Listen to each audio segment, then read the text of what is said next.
Pleasure to be here, fellow students, fellow faculty, my comrades, people of the town.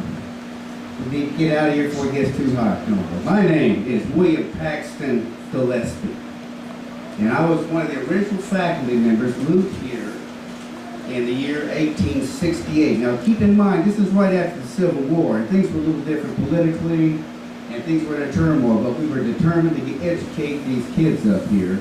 So I moved here with my wife, Kate. Kate, are you out here? Kate, stand up for the folks. There she is. Thank you, Kate. Okay. Kate, she came here, and along with myself and the Beesons, we lived across the street from old man Beeson here. There he is. There he is.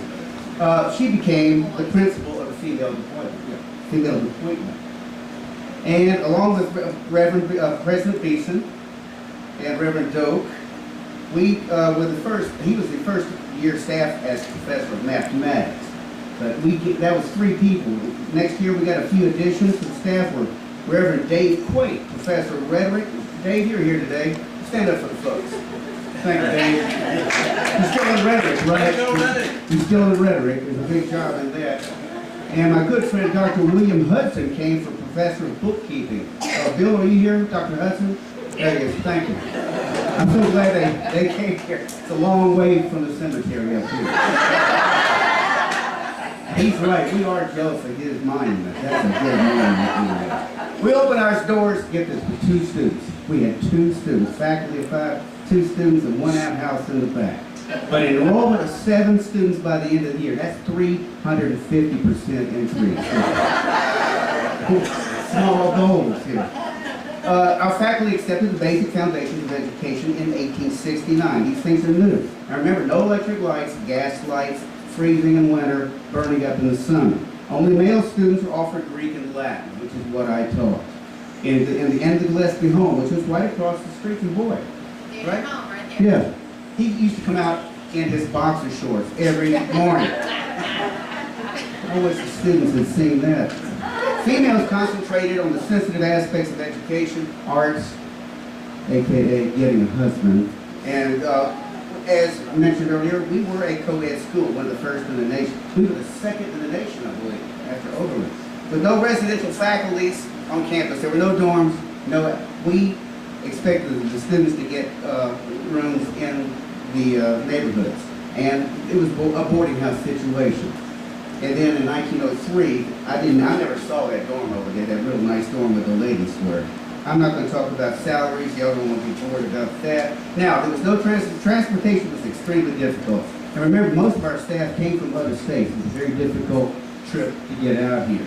And the railroad came a little bit later, the Trinity and Brazos Valley, which made it a lot more accessible.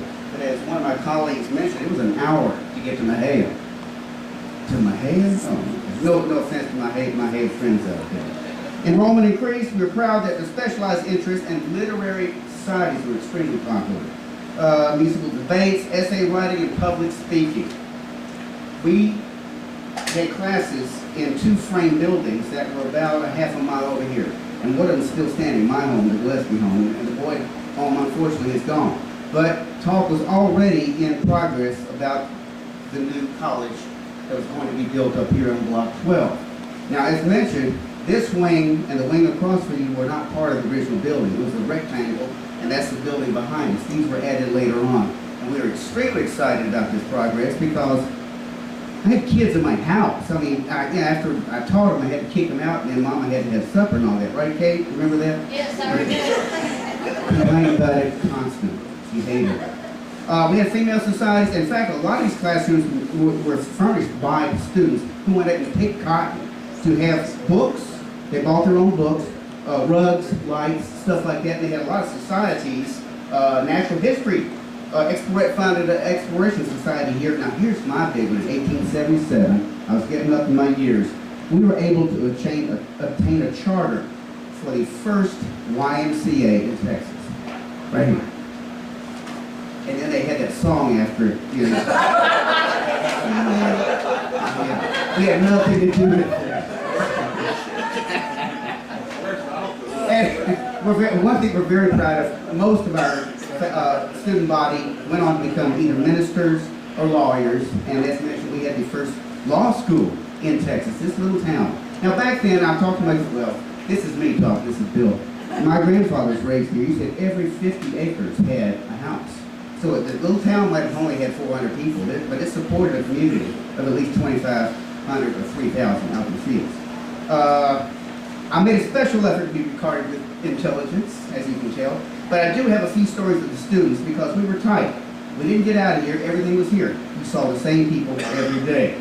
Somebody, never identified, placed a sheet of tin over my chimney of the boarding house, causing a fire, having all of us to run out at 2 o'clock in the a.m.